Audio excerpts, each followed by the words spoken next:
Gemeente, baie hartlike goeiemôre. Vanmôre vier ons die eerste Sondag van Advent, wat in die kerk eintlik ons nuwe jaar is. Ons begin nou met die nuwe kerklike jaar. Ons begin met die voorbereiding tot die groot Christusfees, tot Kersfees wat nou oor minder as 'n maand plaasvind. En daarom is ons vreugdevol. Ons is nie mense met swaar gesigte nie, want ons vier weer die koms van die Here Jesus na die wêreld. Kom ons sluit die oë voordat ons die woord van God oopsluit. Here God, ons dankie vir die ongelooflike voorreg, die stukkie genade om vanmôre hier te kan sit, om in u diens, in u teenwoordigheid te kan wees, om met vreugde, met hoop, met liefde, met uitsien, u koms weer te vier. Maar Here, nie net die koms nie, ons voorbereiding op die ewige lewe wat reeds aangebreek het, maar waarheen u ons in volheid heen lei met die tweede koms. Dit is ons gebed dat hierdie woord van u wat voor ons lê, dat u deur die Heilige Gees dit vir ons nou sal oopsluit, dat daaruit met ons gepraat sal word, dat dit vir ons 'n soort wekker word om wakker te skrik vir die tyd waarin ons leef, om dissipline weer toe te pas op ons geloofs of ons geestelike lewe, dat ons weer die erns daarvan sal sien hoe nodig ons u het, hoe nodig die wêreld u het, maar ook sal sien hoe nodig die wêreld ons het om u aan hulle te verkondig. Gee Here dat u vanmôre deur hierdie woord spreek, dat ons sal luister, dat ons sal aandag gee daarop, dat dit ons harte sal kom vorm, dat dit ons hande sal versterk en ons sal diensbaar maak om uit te beweeg en die goeie nuus te verkondig. Ons bid dit weer eens, Here, in u groot en magtige en heilige naam alleen. Amen. Voordat ons egter by ons skriflesing kom, wil ek eers 'n klein ou saadjie plant wat ons as 'n goue lyn vanmôre gaan trek, en dit is dat Advent is soort van God se alarm. Dis sy wekker om ons bietjie wakker te laat skrik. Net soos wat jy aan die begin van 'n dag wakker skrik, waarskynlik met 'n alarm, so ook aan die begin van die nuwe kerkjaar skrik ons weer bietjie wakker. Moet ons weer bietjie voorberei vir die dag wat voorlê, vir die jaar wat kom. En nou spesifiek wil ek praat oor die geliefde knoppie op 'n wekker. Weet julle wat dit is? Die snooze knoppie, julle is korrek. Nou, die snooze knoppie het so twee probleme. Die eerste is dat ons druk die hele tyd snooze as daai alarm afgaan, as daai wekker ons probeer wakker maak. En naderhand het ons al so baie gesnoose, ons het eintlik verslaap en ons mis 'n groot deel van die dag. Die tweede probleem wat 'n snooze knoppie maak, is dat jy naderhand so gewoond raak aan die alarm wat heeltyd afgaan en jy druk snooze, dat jy later nie meer die wekker hoor afgaan nie. En dan verslaap jy ook. Jy druk hom die heeltyd en dan mis jy so, of jy raak so gewoond omdat jy snooze druk, dat jy later aan nie meer die wekker hoor nie. Nou, vanoggend in Romeine 13 is daar 'n soort van snooze knoppie. Ek dink nie Paulus weet regtig wat is snooze nie. Ek dink dit was of jy staan of jy kry nie kos vir die dag in sy tyd nie, want jy dan nie werk nie. Maar daar is 'n soort van wekker wat afgaan in Romeine 13. En dit vra, staan op en volg my. Staan op, berei voor, maak jouself reg vir die Here. En ons kry die antwoord of die uitnodiging, wat gaan ons doen? Gaan ons die hele tyd druk en sê nog 'n dag, môre sal ek begin, Here? Of gaan ons daai wekker eintlik gehoorsaam en daarvoor luister en opstaan en begin lewe? Daar's baie mense, baie Christene wat hierdie snoesknop die hele tyd druk en sê maar dis nie vandag reg nie, Here. Vandag het jy my het U my op 'n verkeerde tyd gevang. Asseblief probeer môre weer. En dan kom môre en is weer, probeer môre weer. En dan op 'n dag kom hulle agter dat hulle die roeping wat God vir hulle gebring het, heeltemal verpas. Dis te laat. Die tyd het aangestap. En in ons teksgedeelte kry ons hierdie nogal groot waarskuwing eintlik. Ons kan dit ligtelik afmaak, maar is nogal 'n groot waarskuwing om te sê, wat gaan ons reaksie wees? Gaan ons luister? Gaan ons opstaan? Gaan ons die Here volg? Of gaan ons nog 'n dag snoes druk? Gaan ons nog 'n dag sê, Here, probeer môre weer? Want in Paulus sien ons alreeds in hierdie teks gaan ons lees, die uur is reeds daar dat julle uit die slaap moet wakker word, want die tyd van ons finale verlossing is nou nader as toe ons tot geloof gekom het. Dit is 'n oproep om wakker te word. So kom ons lees Romeine 13 vers 11 tot 12. En dit alles is nodig omdat julle weet hoe laat dit al is. Hierdie bou nou voort op daai wetdeel wat ons nou net gelees het van hê jou naaste lief soos jouself. Die uur is reeds daar dat julle uit die slaap moet wakker word, want die tyd van ons finale verlossing is nou nader as toe ons tot die geloof gekom het. Die nag is byna verby. Dit is amper dag. Laat ons dan ophou met die werke van die duisternis. Laat ons die wapens van die lig opneem. Ons moet welvoeglik lewe soos dit in die daglig hoort. Nou op daardie noot, ons het toe ek op skool was altyd hierdie gesegde gehoor, 'n man in die nag is 'n man in die dag. Wat jy doen in die donker, beter jy ook wil doen in die dag, want anderste lewe jy tweegesig. Ons moet welvoeglik lewe soos dit in die daglig hoort. Daar moet geen drinkery en uitspattigheid, geen ontug en onsedelikheid, geen rusie en jaloesie wees nie. Nee, julle moet lewe soos volgelinge van die Here Jesus Christus en nie voortdurend daarop uit wees om julle sondige begeertes te bevredig nie. En ons lees tot sover.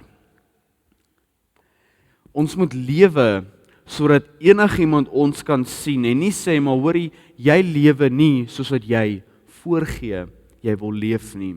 Ons moet kan staan op ons beginsels, kan seker wees van dit waarin ons glo. Soos Paulus ook sê, ons moet altyd voorbereid wees om 'n antwoord te gee op die hoop waarvoor ons leef. En so ook moet ons altyd kan regstaan om te verklaar waarom ons leef soos ons leef. Nou vanmôre vier ons, en ek is baie dankbaar daai kers skyn nog. Ek het al van tevore gehad waar jy steek die kers aan en dan binne 5 minute dan gaan hy af. En dan steek jy hom aan en gaan hy weer af. So ek dink daai is 'n teken dat die kers moet bly.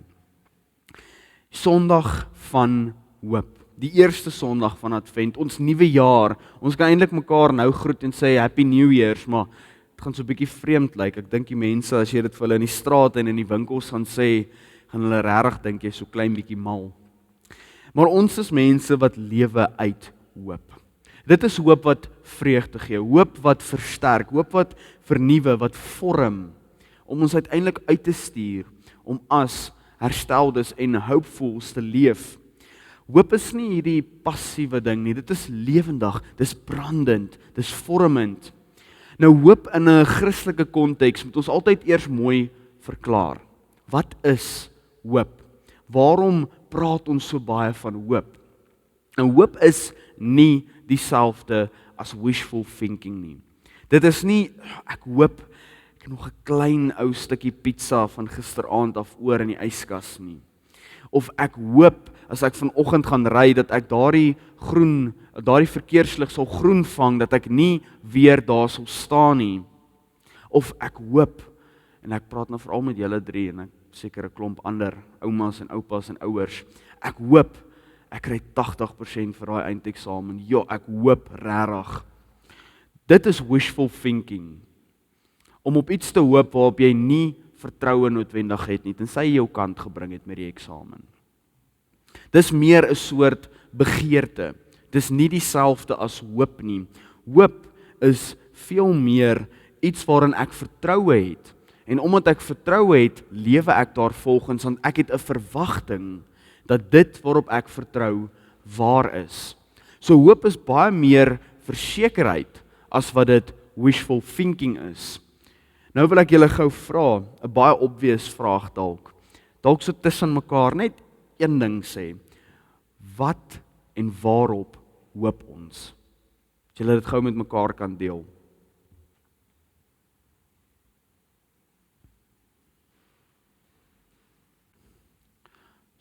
Kom ons vra, is daar iemand wat dalk wil deel waarop hoop ons? Ewige lewe, daar sy, nog iemand? Dalk daar agter, waarop hoop julle? Vakansie, lang vakansie? Nee. Dink die ouers hoop ook vir 'n lang vakansie, is 'n lang jaar gewees. Ek wil nou amper soos 'n auksioneer gaan van Jesus daar, Jesus, iemand daar, wil iemand hom vat. Ek dink ons hoop is op die ewige lewe en op die een wat ons ewige lewe gee. Die een wat ons geskep het, wat ons onderhou, wat ons voortgaan om ons te onderhou. Dit is God. Maar nou, wat maak hom presies die een waarop ons hoop? Wat maak van Jesus Christus so uniek dat ons op hom hoop? Ek sal sê, die betroubaarheid van sy bediening in die heel eerste plek, voordat ons eers uitkom by sy goddelikheid, die betroubaarheid van sy bediening, die egtheid van sy woorde, sy lering, sy liefde, sy karakter, wat voortgegaan het en waarlik geleef het, soos God dit van ons verwag. En dan natuurlik kan ons ook hoop, want hy is Immanuel.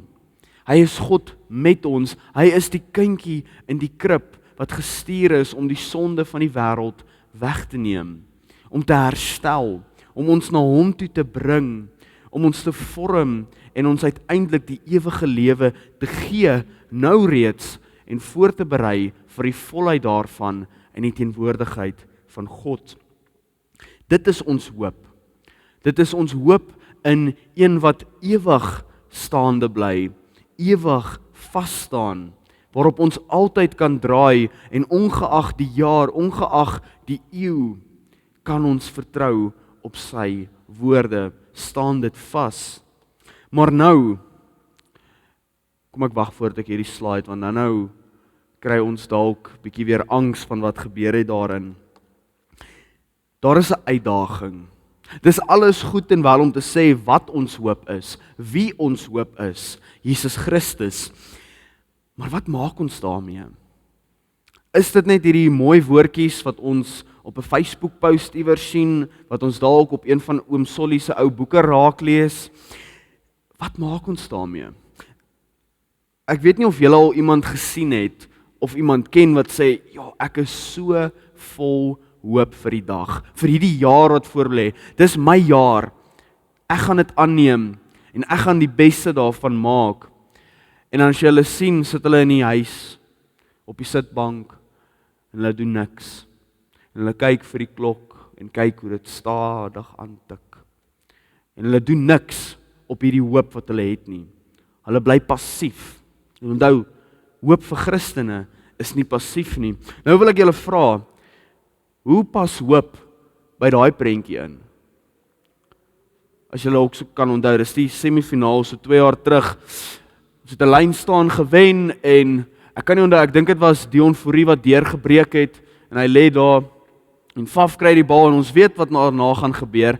RG gaan die bal kry en hy gaan oorduik. Maar in daardie oomblik, so net oor die 10 minute voor die einde af, waar ons dalk moedeloos geword het. Ek het al die TV in die tyd afgesit. Ek kan vir Shunay vra, ek kan nie, ek staan as ek rugby kyk. Daai angstigheid in my kan dit nie vat nie. Ek wil op die veld wees. Wat het daar ietsie van hoop na vore gekom? Want dan natuurlik die 2 grootste gelowe in Suid-Afrika is die Christendom en die Springbokke. So ons ken dalk so klein bietjie ietsie van gelowige hoop in hierdie prentjie. Ons kan weer terugkom. Daar is die moontlikheid dat ons 'n comeback kan maak, dat ons die finaal kan haal. En wat gebeur as ons so begin hoop? Sit ons terug en ons bly staan, stil. Ons sê nie 'n woord nie. Nee man, jy cheer, jy moedig aan, jy skree. Jy wys vir die skeieregter elke liewe klein dingetjie wat vir ons 'n voordeel moet wees aan. Jy het 'n fisiese reaksie tot die hoop wat jy het. Jy doen iets. En hoe meer jy die hoop raak, hoe sterker die moontlikheid raak van dit wat ons wil hê, hoe sterker word ons reaksie daarop. Hoeveel meer in hierdie prentjie. Nou, ek moet dalk net preface, teen die tyd het my Google, ek het so 'n ding op my foon waar hy altyd die scores laat deurkom. Al kyk ek nie, sodat as ek iewers is en ek kan nie die wedstryde sien nie, dan weet ek daarom min of meer wat gebeur. Dit was so lekker geweest om gister, het ons van Boksburg af teruggery, en toe sien ek die Blou Bulle is ver agter, toe kry ek so lekker, want ek skryf vir die Leeu's. So dis nogal baie keer 'n lekker dingetjie om te hê op jou foon. Maar ek wil hom nie gehad het op daai aand nie. Ek het hom eintlik so weggesweep en gesê ek wil nie kyk wat met die Springbokke gebeur nie, want ek gaan so bedroef wees as ek die eindtelling sien. So ek het in die 60ste minuut ophou kyk. En toe kom daai deur, Traai Baai RG Snyman, dit dog my maggies. Kom ons sit weer die televisie aan en vergeet wat ek nou net hoop opgegee het en verloor het, dis nou daar. En daardie oomblik, en ek sê dit nou as sprus, want ons is geneig om baie meer hoopvol te wees op Springbokwedstryde as in die kerk. In daardie oomblik, hoeveel meer intensifiseer die hoop? Hoeveel meer het ons nie 'n reaksie daarop nie? Hoe meer begin ons te glo? Hoe sterker word ons gebede? Ek kan onthou hoe, as jy die prentjies gekyk het van daar waar hulle almal saamgekom het, die mense, die watch-alongs, dat hoeveel mense het net gesit en hulle oë toe gehad en net gebid. Ek kan nie kyk as dit gebeur nie. Ek maak ook my oë toe en partykeer bid ek baie hard. Jy het 'n fisiese reaksie op hoop. Dis nie 'n ding wat net daar bly staan en wat hier agter in jou kop ronddryf nie. Dit word uiteindelik in jou liggaam raak gesien, wat jy doen, hoe jy reageer. Nou, in daardie oomblik, wanneer die hoop so waar is, wanneer die uitkoms so seker lyk, want Polly gaan nie misskop nie, julle. Polly skop hom oor want Polly mis nie. In daardie oomblik word ons so oortuig en so verseker van ons hoop, dat niks ons daarvan kan afbring nie. Dat iemand kan instap en sê, ek kom van die toekoms af en die Bokke verloor op die laaste minuut die wedstryd, gaan jy vir hulle sê, dis nie waar nie. Dit kan nie gebeur nie. Ons het ons al klaar gecheer dat ons die game gewen het. En die finaal somme daarby ook. En somme 2027 in Australië ook. Maar hier lê die uitdaging dalk vir ons in die kerk. As ons dit so sterk kan sien in iets eenvoudig soos 'n rugbywedstryd, daardie hoop kan intensifiseer by ons, dat ons 'n reaksie daarop het, wat maak ons hier in die kerk? Wat is die uitdaging van ons hoop? Is jy nog opgewonde oor die Christusfees om weer die geboorte van Jesus Christus te vier, die koms van God na die wêreld, weer te jubel daaroor, weer opgewonde te raak, dat hy in sy nederigheid die gestalte van 'n dienaar aangeneem het, om my en jou te kom red. Gaan ons nog uit en vertel ons dit vir die wêreld? Het ons 'n reaksie op wat hier gebeur? Of klim ons in ons kar, ons gaan huis toe en is soos 'n echokamer. Ons praat net met die mense wat dit al reeds gehoor het en weet hoe ek daaroor voel. Dalk nie eers dit nie.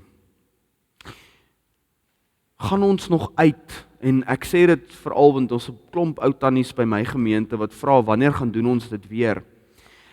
En ek sê nou nie ou tannies nie, ouer jong mense wat gevorder is in hulle jongheid. Hoekom gaan ons nie meer en sing Kersliedjies vir die mense nie. Klim in 'n bussie en ry deur die strate en sing en carols so 'n klein bietjie nie.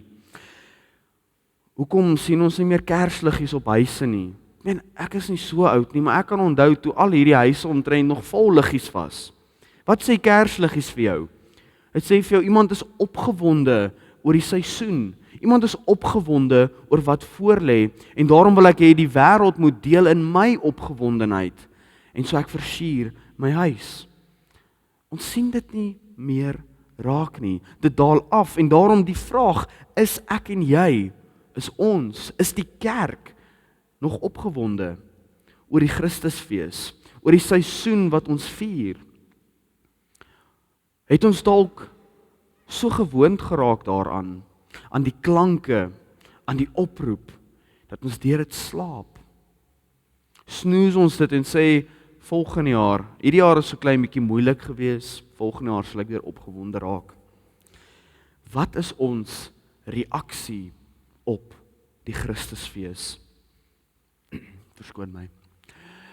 Romeine 13, vers 11 tot 14, kan gelees word as 'n soort roeping, 'n soort calling vir alle gelowiges. A calling to action, 'n calling om te strewe vir die lig wat nou deur die donker breek.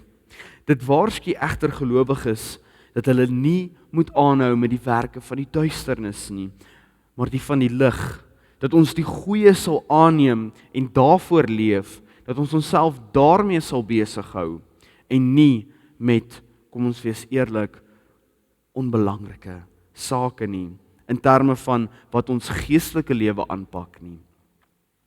Dit is 'n soort wekker wat afgaan en sê, berei jouself voor vir die dag wat kom, vir die dag wat eintlik reeds aangebreek het.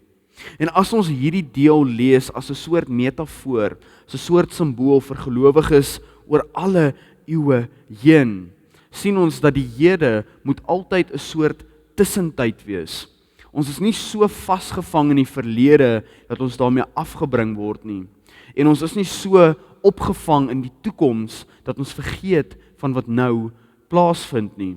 Want om die toekoms in te stap, om vandag of môre by daai werk in te stap, het jy nodig om jou klere aan te trek, jou tande te bors, jou hare te kam.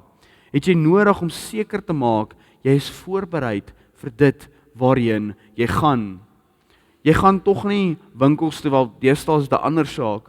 Jy gaan nie Checkers toe in jou slaapklere en jou pantoffels nie. Al is daar, ek weet mense wat dit doen en ek was al 'n paar keer getempt om net te sê, weet jy wat, hierdie mense ken my nie. Ek gaan net instap en my blokkie kaas of so koop en uitstap.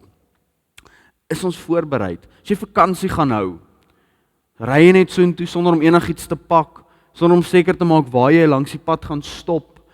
Het jy 'n checklist wat jy jouself mee voorberei vir dit waarheen jy gaan, of stambel jy net soontoe?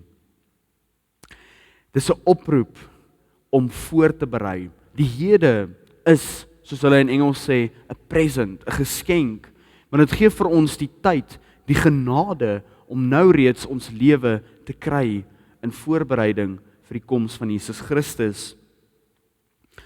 Dit maak ook dat ons nie die toekoms of ons hoop net as 'n toekomsding maak nie. Jy weet daai hoop dat Jesus Christus gaan eendag kom. Eendag sal die Here kom en alles nuut maak en herstel. Dan maak ons hoop net iets wat nog voor lê, nie iets waarin ons nou reeds kan vreugde vind en in kan deel en in kan juig nie. Hoop is nou reeds besig om te brand. Want die realiteit is, Christus gaan nie net eendag kom nie, hy het reeds gekom. Hy het ons reeds aangeraak met sy liefde. Ons is reeds gevorm deur die kruisdood van die Here Jesus, deur die opstanding. Dit is so maklik om te sê ons vier die koms van Christus wat nog voor lê en ons vergeet soos nou van die koms wat reeds gebeur het. En hoe kragtig dit ons is en hoe groot dit 'n impak op my en jou het. Ons moet nie so erg lewe vir die toekoms dat ons vergeet om voor te berei nie. Want daar is 'n groot stuk vreugde in die voorbereiding, in die leer van die lewe wat ons mis as ons net op die toekoms fokus. Nou, daar is 'n quote, 'n gesegde wat ek dink nogal mooi hierby aansluit. Dis nou in Engels. En ons gaan hom so klein bietjie meer kerklik maak, maar dit lees die volgende: There are graveyards full of people who thought they had more time. Bietjie meer kerklik. Daar is kerkbanke vol Christene wat dink dat ek vandag nog kan wag en môre my Bybel sal oopmaak. Wat dink vandag, die hede, daar's mos môre nog 'n dag. Daar is volgende week nog 'n geleentheid. En ons vergeet, ons verpas, ons snoes vandag, omdat ons eerder volgende week wil. So dikwels wil ons net uitstel en uitstel en uitstel. En wat kom van uitstel? Afstel. Dat ons later aan so die stem van God mis, ons hoor dit nie meer raak nie. Ons wil sê, maar wat gaan 'n ekstra 5 minute in die bed nou regtig skade maak, as ek bietjie langer wil lê? Nou op hierdie, en Peter, julle gaan dit waardeer, want ek weet nie wie van julle ken memes. Julle sal sien wat ek bedoel. Maar ek hou nogal van hierdie twee prentjies, want dit som vanoggend se diens op 'n bietjie meer jongerige vlak op. Dus ek gaan net my oë vir so 'n minuut nog langer lê, en as jy sien, het die wekker weer uitgeloop en jy's 'n uur laat. Of jy druk jy altyd jou wekker, wat mind you, jy het die tyd gestel om wakker te word. Dis nie die wekker wat jou kom irriteer nie. Jy het vir hom gesê ek wil 6 uur opstaan, en nou maak jy jou 6 uur wakker en jy druk hom die hele tyd. En dan dink jy regtig, wat is my funksie as 'n wekker? So het vergeet, ons stel daardie wekker. Ons sê ons wil voorberei, ons wil lewe vir die ewigheid. Dis ons wat daardie behoefte het. Maar wanneer daardie behoefte dan ons kom toets en sê, gaan jy dit nou doen? Stel ons uit en sê ons, gee my nog 5 minute, nog 5 minute. En dan raak ons of so gewoond aan die klank, so gewoond aan die stem wat sê is reg, dat ons dit later aan mis, of ons slaap net daardeur. Nou hoe fix ons dit? As jy jou slaapskedule wil fix, wat doen jy? Jy begin dinge in plek te kry om dit reg te stel. Daar's daai mooi woordjie van dissipline. Dissipline is al ding wat jou gaan help om sulke roetines weer te kan leer. En daar is 'n stukkie van geestelike dissipline in hierdie Romeine 13 teks ingebed, wat sê, jy ontvang die verantwoordelikheid om daardie dissipline toe te pas, om te sien na jou eie lewe, om te sien dat jy voorberei vir God. Dis dissipline. Maar die mooi van die Christelike geloof is dat dit ontken nie daardie prentjies nie. Dit ontken nie dat ons is mense wat worstel met voorbereiding nie. Omdat ons so oortuig is van die genade van God, glo ons dat daardie genade nie vandag my sal afsny nie, maar dat dit môre weer sal kom. Ons moet wel versigtig wees om 'n tyd aan hierdie genade te koppel, om te sê, maar ek het nog 20 jaar oor. Vir 20 jaar sal God my nog genadig wees. Nee, hy sal jou altyd genadig wees in sy tyd. Ons kan nie bepaal wanneer die Vader die Seun weer stuur nie. Daarom moet ons nou reeds voorberei. Maar ons ontken nie dat ons worstel daarmee nie. Dis die mooi van die Christelike geloof, dat ons nie hierdie sterk masker hoef aan te sit nie, maar kan erken dat ons tekort kom. Dat ons kan erken dat ek is nie perfek nie. Ek sukkel, ek struikel, ek druk so dikwels die snoesknoppie, as ons nou mooi Afrikaans, die sluimerknoppie. Dit ontken nie daardie deel van ons menswees nie. Dat dit vir ons wel 'n uitdaging is om voor te berei, want ons so baie in hierdie lewe wat ons tyd vereis, dat ons dikwels dit opweeg tussen hoeveel gee ek vir God en hoeveel gee ek vir ander. Dit hang egter af van hoe ernstig ons hierdie oproep, hierdie wekker beskou, om te sê hoe ons gaan reageer daarop. Ons hoef dit nie te ontken dat dit vir ons moeilik is om op te staan nie, maar dan moet ons wel die dissipline begin toepas om op te staan. Hoop is nou. Dit is nie iets wat net aan die toekoms afgesmeer kan word nie. Vanoggend het met die aansteek van die kers, met die samekoms, die wekker van Advent afgegaan. Dis nie 'n wekker wat ons skrik maak nie. Dis 'n wekker wat ons wakker maak. Wat ons weer oproep en sê, staan op, berei voor, volg die Here. Dit herinner ons dat ons hoop is nie in hierdie vaarweg toekoms wat al ding waarop ons seker is die lewe saam met God nie. Want niks anders is ons oorseker nie. Dis nie ons hoop daarin uitwendig nie. Dis 'n hoop wat nou reeds in ons lewe vorm aanneem. Dis 'n hoop wat ons nou reeds vorm en wat ons die toekoms instuur. Dis juis in hierdie tussentyd, in hierdie tyd van voorbereiding waarin ons nou is, wat ons moet begin werk. Wat ons kan sê dat die lig van God reeds deur die krake van ons lewe skyn. Dis nie ver oor die horison waar dit nog moet opkom nie. Dit skyn nou reeds deur ons lewe. Ons ontvang dit nou reeds. Ons sien dit raak. Dit het nog nie ten volle opgekom nie, maar dit is reeds daar. Ons kan reeds in die lig begin lewe, maar dit vereis dat ons die werke van die duisternis sal afgooi, sal aanneem dit wat Christus vir ons wil bring.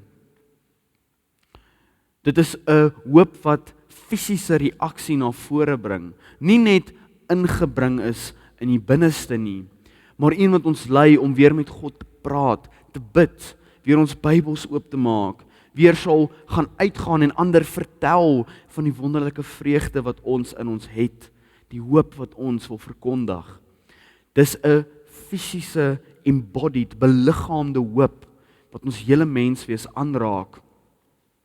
Dit lyk prakties soos iemand wat weer tyd maak om te luister na die stem van God.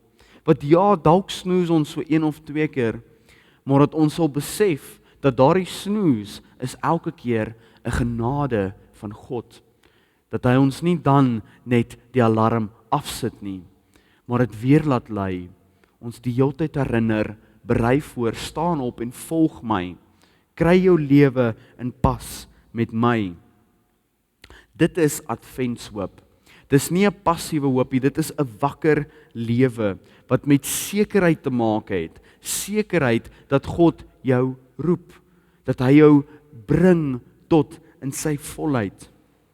Die nag is nou al reeds ver gevorder, die lig van die dag breek aan. Ons is nou nader aan die wederkoms as toe ons tot die geloof gekom het. Dis nie te sê dit gebeur môre nie. Dis te sê dat ons kom al hoe nader. Ons kanse om die hele tyd snoes te druk, hardloop uit. En wanneer gaan ons nie snoes druk nie, maar opstaan.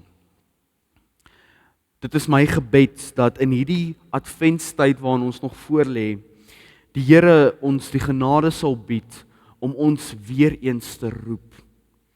Nie uit te, en dat ons nie sal uitstel nie, maar sal opstaan, sal aanneem dit wat hy vir ons wil gee. Want elke dag wat ons lewe in hierdie wonderlike skepping is nog 'n dag nader aan God. Nie net in terme van tyd nie, maar in terme van ons verhouding is dit dag wat ons nader aan hom kan kom. Wees voorbereid en lewe met en vir die hoop wat Jesus Christus is. Amen. Kom ons doen 'n gebed saam, gemeente.